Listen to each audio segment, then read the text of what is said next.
All right, 97.7 Outlaw Radio FM listeners, you already know what time it is, and right here, right now, we are actually live with multi-platinum producer. This individual has so many plaques that honestly, we probably couldn't even count. He's worked on some of the biggest projects to ever grace the hip-hop community. We got the one and only, we got Steve Sola right here live on the line, man. How are you doing this evening?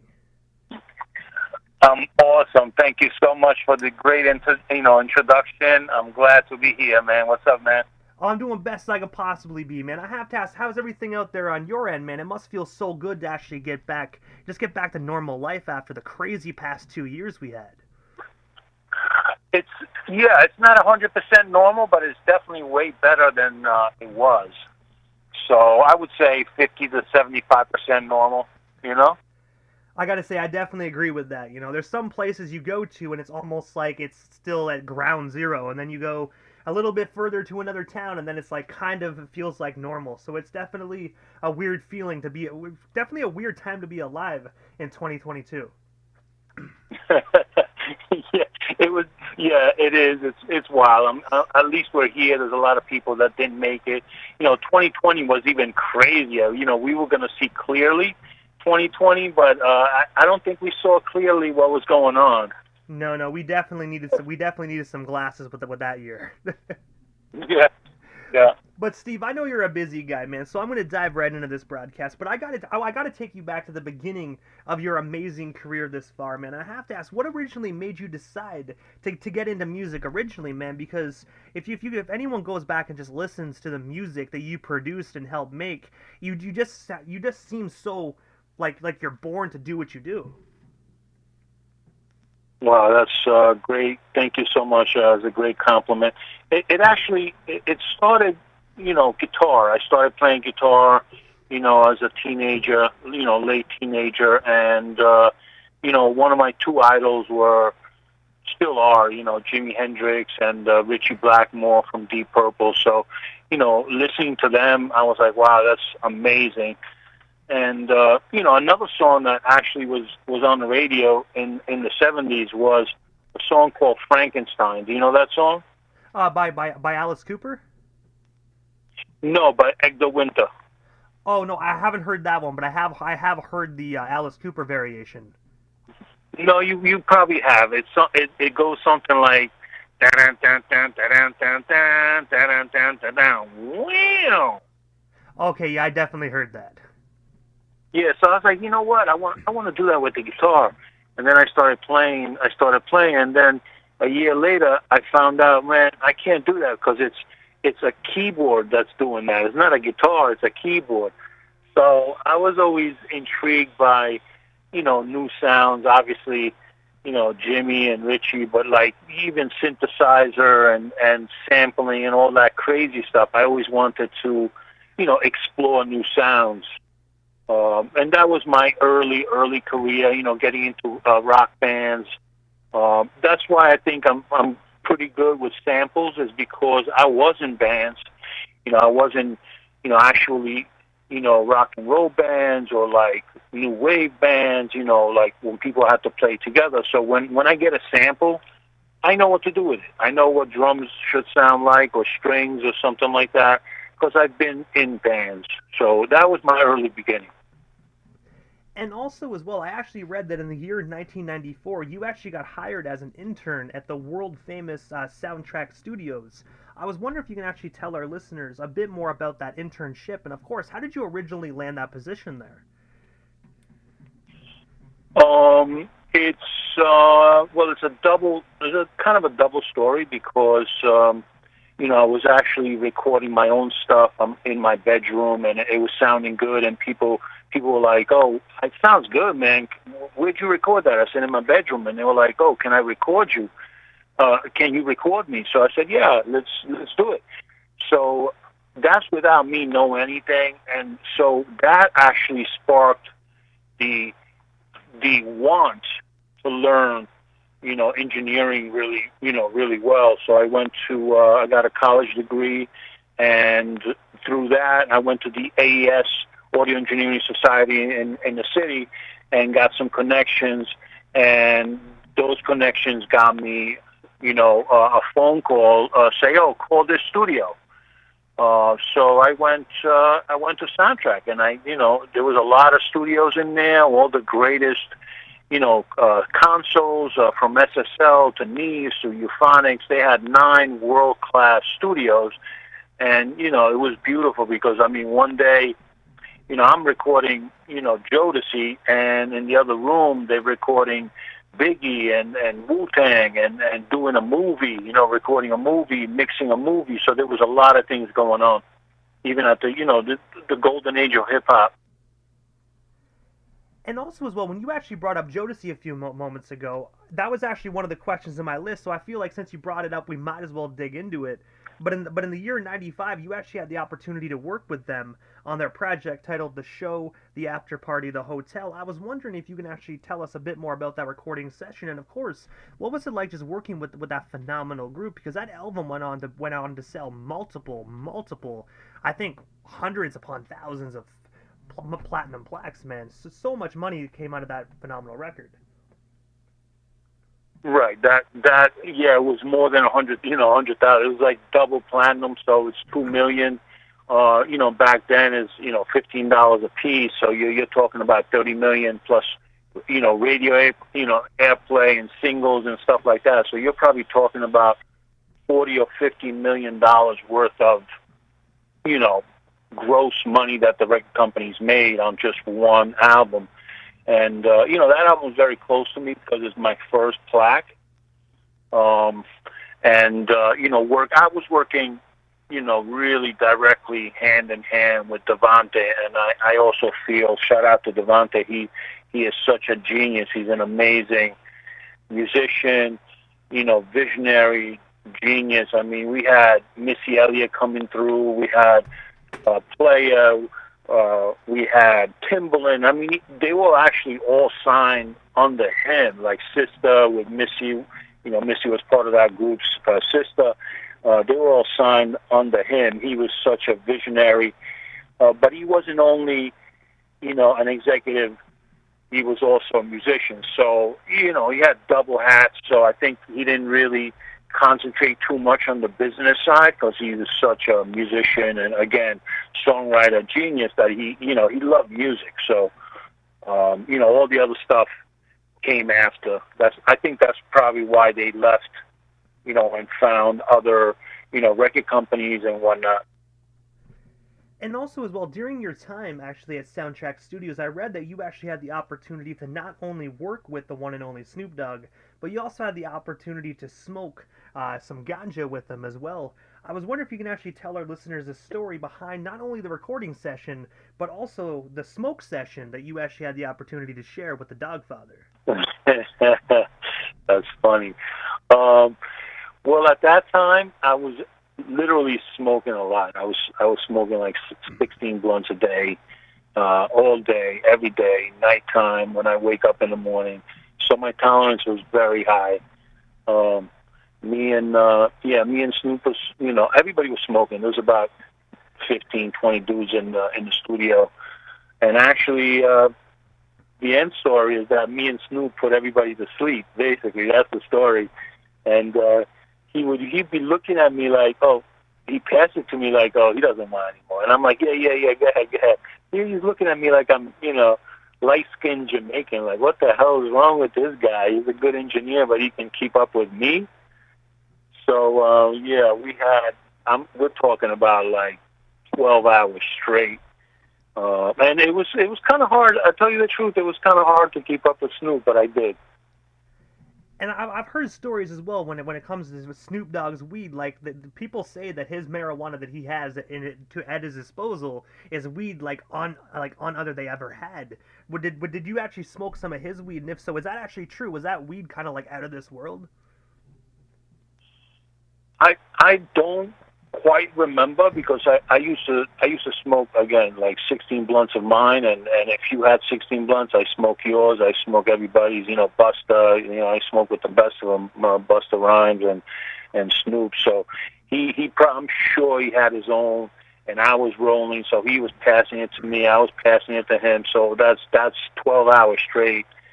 I don't quite remember if it, exactly, but I'm sure that he was rolling up his own. He wanted to taste his own and mine, And I was getting some of the greatest New York City, hand-delivered type of stuff, too. And also, as well, you actually had the opportunity to actually work on not one, but 4 songs on Nas's iconic 1996 album titled It Was Written. From what you can recall, can you actually tell our listeners the story behind that? And of course, how did you actually originally get connected with Nas and, of course, become his producer? Well, working with the studio, I would, originally it was slow, for me at least, because, again, there was a lot of great engineers and stuff like that. And I was an intern, then I was an assistant. So I would have to go to the office and be like, listen, they like me. Jodeci loved me. Give me some more sessions. So we were always like asking for sessions, and they were giving us sessions. So what I'm guessing is, doing such good work with Jodeci, they are like, okay, here's Nas. And he was already, Jodeci and Nas were already kind of like superstars. So it was extremely like an honor for me to work with them. It was like, wow, I'm working with Nas. And Poke and Tone, got a liking to me. I liked them a lot too. So we just kept working. And I gotta say as well, that album actually turned out to be one of Nas's most famous albums, right alongside Illmatic. I was actually like wondering, like, what is that album at now for record sales? Because I gotta say, you must have tons of plaques for that one. Yeah, that's. I think if you look on Wikipedia, that's his highest selling album. It Was Written. And I worked on the Street Dreams. That was a gold single. And that album is way past double platinum. I have a double platinum plaque in the studio. So that's on his way, to probably 3 million, records. Which, if you think about it, man, that's a lot of people buying those records, And I gotta say, there's still people today still buying hard copy records as well, man. It's I think I read as well that CD sales have actually been the highest that they have actually been in like a decade from what I read from news sources last year. Right, and records too. Vinyl had a comeback, and it's actually, it went down for many years, and now. Like record collectors and people really want to hear that analog sound and DJs. So vinyl has been on the way up too, been coming back. And also as well, you were actually the founder and CEO of Plain Truth Entertainment. I was wondering, what originally made you decide to start up this company in the 90s? And of course, what services do you actually offer to independent artists and the general public today? Well, actually, Plain Truth Publishing started when I was very young for my music. So it started in 1985, even before, becoming an engineer. And then, becoming an engineer in 93, 94. I put it aside for, a few years, probably 6 years. And then when I started working with Mobb, I started using Plain Truth Entertainment, part of Plain Truth Publishing, as an engineer, as a mixer, as a recording, and production. So it came back around again. But Plain Truth, it's really like mostly a recording studio, but we've recorded so many up and coming artists. Even before 50 Cent blew up, we were recording him with Mobb, not under Plain Truth Publishing. But if you read the credits, it used to say, well, it still does, obviously, Steve Sola for Plain Truth Entertainment, for Plain Truth Publishing, stuff like that. So, but for the up and coming artists, I definitely, there's a lot of things that, because of the experience and because of the love and passion that I have, definitely offer guidance, direction. Recording studio. We've had the recording studio in downtown Manhattan for 11 years, and before that it was on 30th Street in Manhattan. So from Mobb to to the up and coming, to even Rick Ross came to the studio.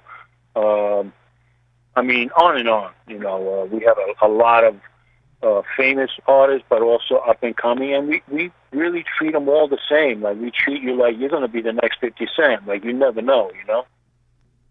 And also as well, when you actually brought up Mobb Deep a few moments ago, I felt like this was actually the perfect question to ask, because this album actually got released this day multiple years ago on May 2nd, 2006. Mobb Deep Blood Money, that you actually had the privilege and opportunity to actually work on. I was wondering if you can actually break down this phenomenal record, and of course, what was it like just working with Mobb Deep on this project? Because I do know you worked on with Mobb Deep on many numerous occasions. Yes, many, you know, shout out, you know, to the Mobb, everybody from the Mobb, you know, Havoc, and, you know, obviously Havoc, and rest in peace, Prodigy. You know, but before, the first song I ever recorded with the Mobb was 1997, believe it or not, and it was Mariah Carey's On the Roof remix with Mobb Deep and Big Noise. So that was the beginning.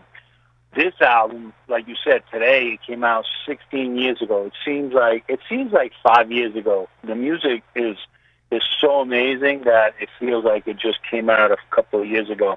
But it became, you know, Sweet 16. You know, shout out to even 50 Cent. I have a little story that, because, you know, they were signed to 50, so they had their own, you know, mixing engineers and producers and stuff like that, and they had started doing a couple of songs, a couple of mixes, and 50 Havoc called me and said, listen, 50 needs to have a sit down, we need to go back to the old sound, we need to go back to the murder music sound, we need that Mobb Deep sound, call Steve Sola, you know, and, you know, 50 told Havoc that, and Havoc's like, oh, let's go back, let's do it hard.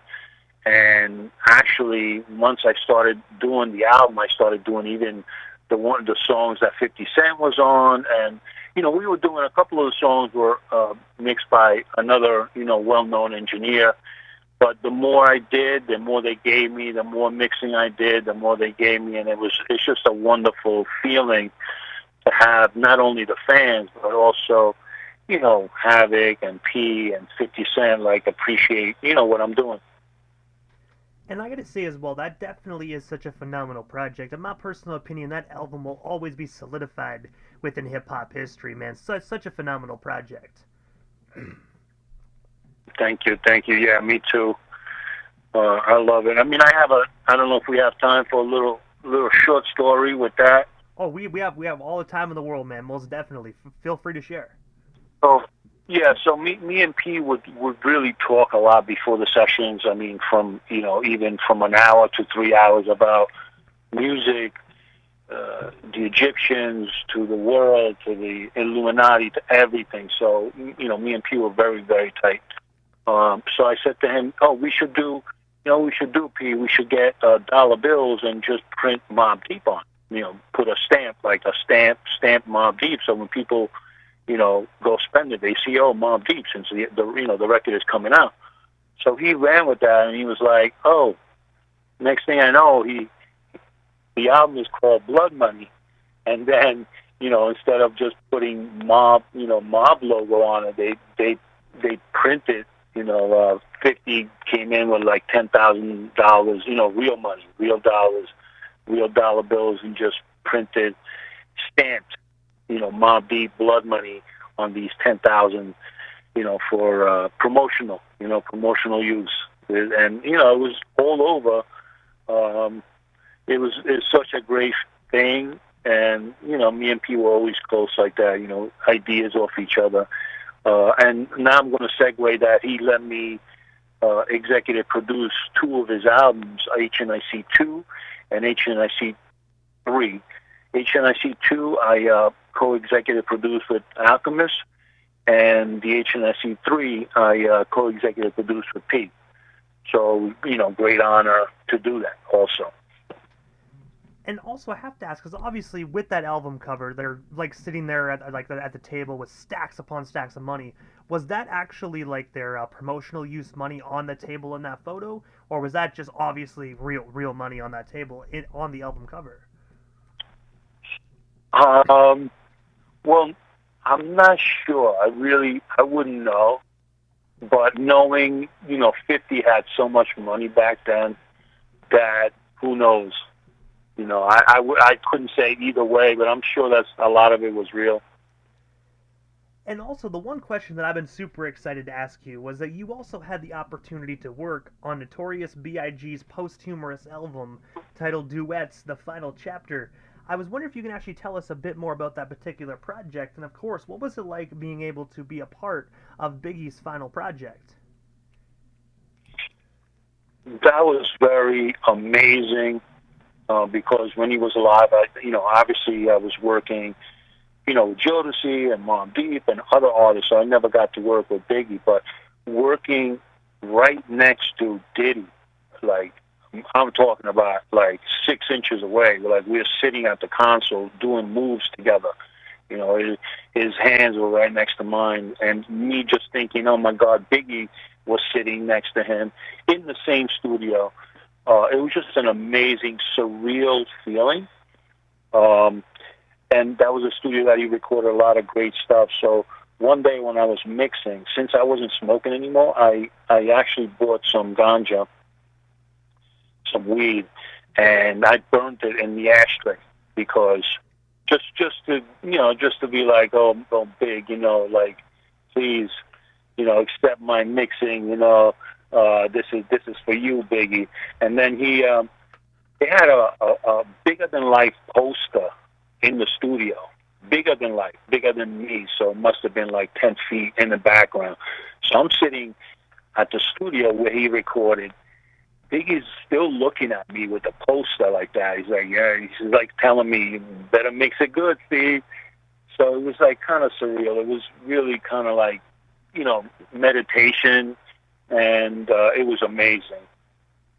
And the one thing I have to ask is pertaining to that project, because I do know with a lot of posthumous work, if I'm not mistaken, I believe his mother actually owns his estate and whatnot. So was she actually there kind of like overseeing everything, or did they just kind of be like, here's the material, here's what we want, Steve, go in and do it? Like how was it? Was it very difficult for you to put that album together? It wasn't difficult. It was just, for me, there was a lot of pressure, personally, to make it sound great. But Diddy, people don't give him enough credit. He's got great ears. Diddy would listen to every mix that not only me did, but there was other, really good engineers that were mixing other songs.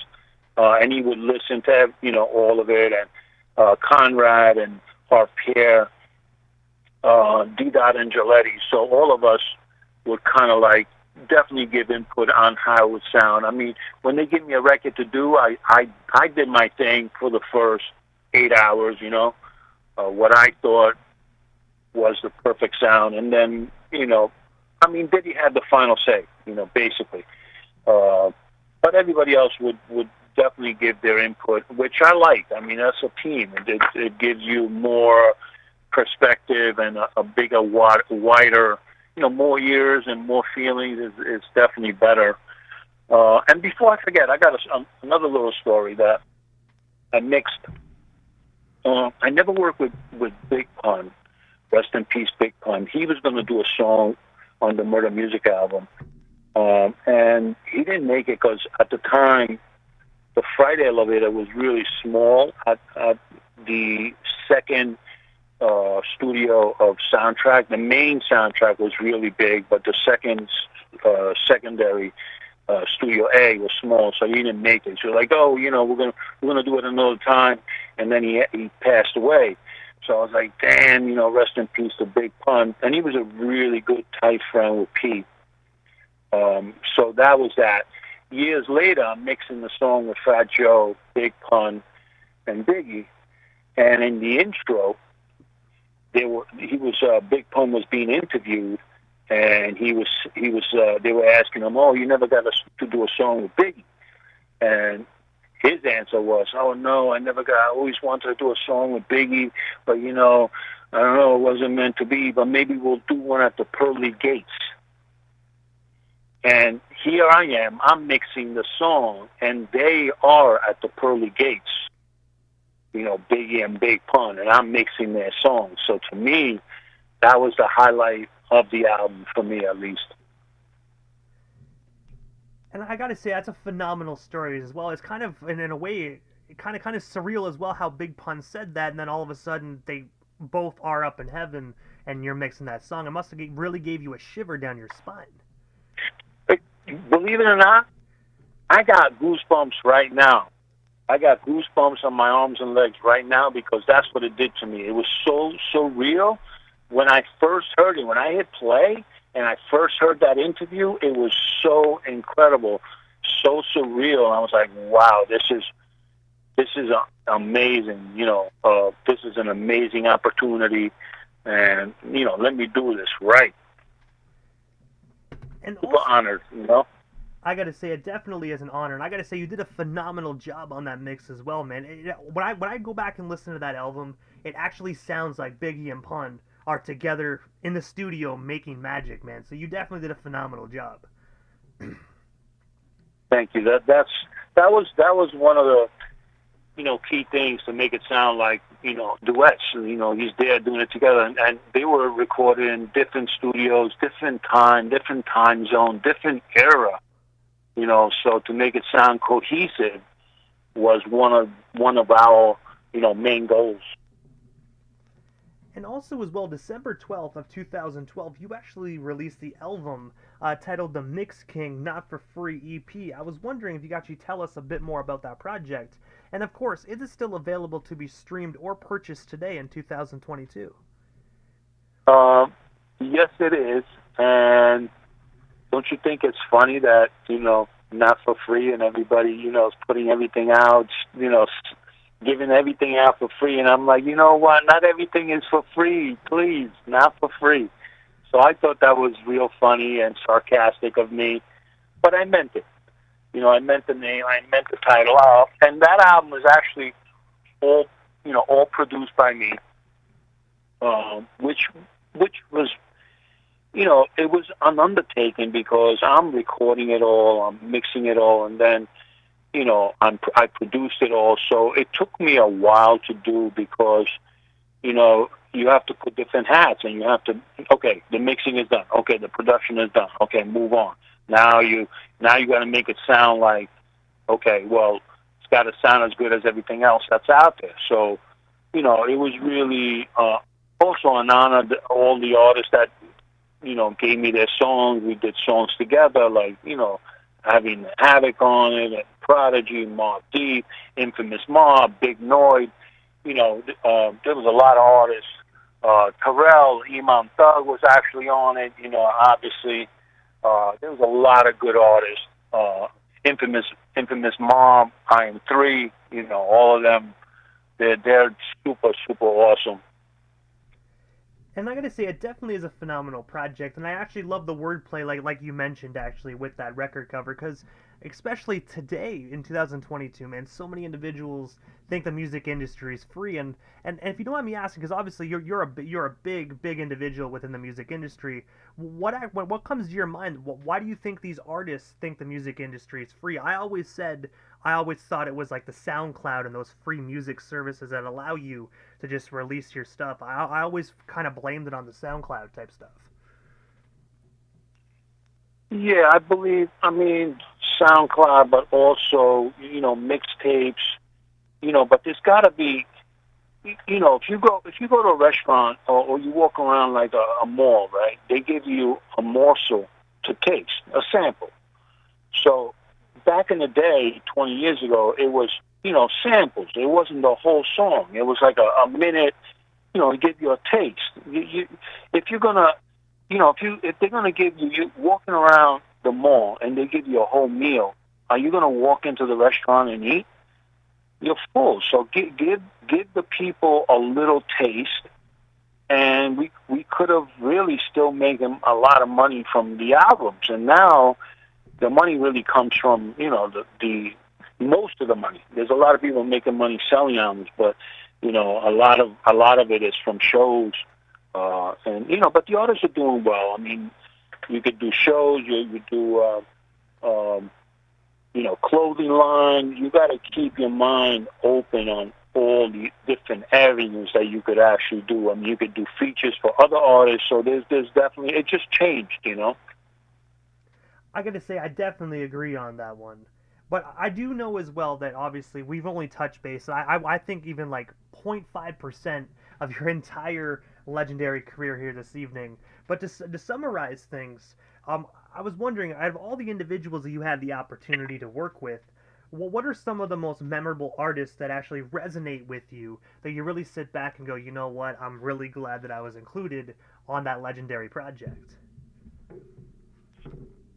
I mean, it without a doubt, Prodigy, obviously, because we just did so many different things together. He was on my, albums on my own, the EPs. I executive produced, with him, and the Murder Music is an amazing, honorable album for me.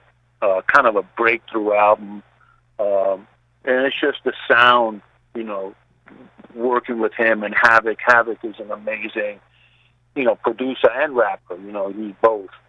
But P had an insight, loved music, not just the money. It was beyond, making money or becoming famous. He wants to do the best music possible. So that's something that I had in common with him. It wasn't about the money. When I was growing up, I said, I'm going to do music whether I make $1 or $1 million. You have to have the passion. Someone offers you, money to make a song, you got to do great, whether it's $10 or $10,000. You still got to put your best. So definitely, P and Have, but also, working with 50 and seeing him blow up the way he did, because I worked with him before he blew up and after he blew up. That's really exciting. Working with 50 also, Diddy, because, he's an incredible, person and businessman, and just, being worth that much money, and I'm sitting right next to him, it feels like, oh, I've achieved something. You know what I mean? So that was exciting. Devante, his genius, as a songwriter, instrumentalist, I can respect that, because I'm a guitar player too. So if someone is really good at the instrument, I have respect. He was, amazing. And talking about those kind of amazing players, I was able to work with, Scott Storch is another amazing producer, but also, musician. Just Blaze, same thing, amazing musician and producer. I work with Alchemist, amazing producer. But there's certain, musicians that are really, like Scott Storch will be playing the keyboard with one hand and do the drums with the other hand and sound like a band live in front of your eyes. That's talent. So, there's definitely other that I've not as famous as everybody that I mentioned, but are amazing to me. Infamous Mobb, Big Noid. To me, they're kind of not super famous, but to me, they're superstars. Like Iman Thug, to me, he's been on platinum albums. To me, he's a superstar, super, super talented. There's people like that, maybe their time, is coming soon. They're still working hard, and I believe that, the next album could be the one that, puts them on the super, super radar, on the map. They are on the map, but you know what I mean. And also, Steve, I don't know. Oh, no. I miss everybody, but yeah. I was just going to ask, what is next for yourself, Steve Sola, man? Is there anything we happen to miss during tonight's broadcast? Anything else you do still want to talk about or promote? Well, we still got you here live on 97.7 FM this evening. Okay. Well, yeah. First thing is, if I forgot anybody, because, I work with so many people. Shamani XL, Ron Artest. I mean, if you go to the mixking.com, like that discography is super long. I love it. Some people sometimes they ask me, come to the studio and they're like, "Oh, who have you worked with besides these people on the walls?" I say, "There's a list right there." So I printed out a list. I was like, "You got to read the whole thing, but it'll probably take you like 20 minutes." So they laughed, and I was like, "Yeah, I work with that many people." But what's coming up is I've been doing the Iman Thug Immortal Legend album, mixing and mastering. That's going to be coming out. That's going to be a bomb. Flex. Like there's going to be a flex bomb going off. And then coming up is also B12 is upcoming album I'm working on. I'm working with a lot of different kind of up and coming artists like Maya. Here from France. I'm doing her EP. She actually flew to work with me, and we did the recording. And now I'm in the middle of mixing and mastering. Been doing a lot of stuff for Nate the Great and Aldo the Rapper and a couple of other artists that are featured. I've been doing a lot of mastering lately too. It's kind of fun because I got like the final say of how it sounds. I did the whole album to this artist's lyric. I mastered the whole album called Doubted Legacy. And one of the things that I really want to do, people have been asking me about, coming out with a book, but I'm like, that sounds like a lot of work.